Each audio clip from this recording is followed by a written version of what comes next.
ইরশাদ করেন, যে ব্যক্তি সকালবেলা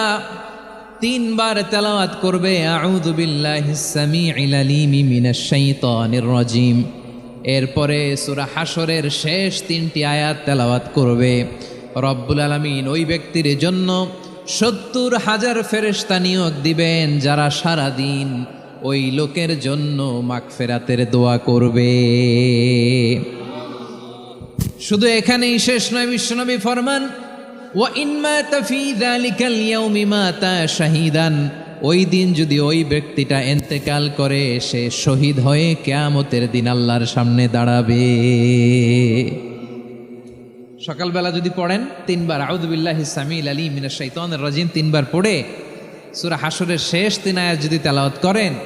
তাহলে আপনার জন্য আল্লাহ তাআলা 70,000 ফেরেশতা নিয়োগ করবে, সারা দিন তারা আপনার জন্য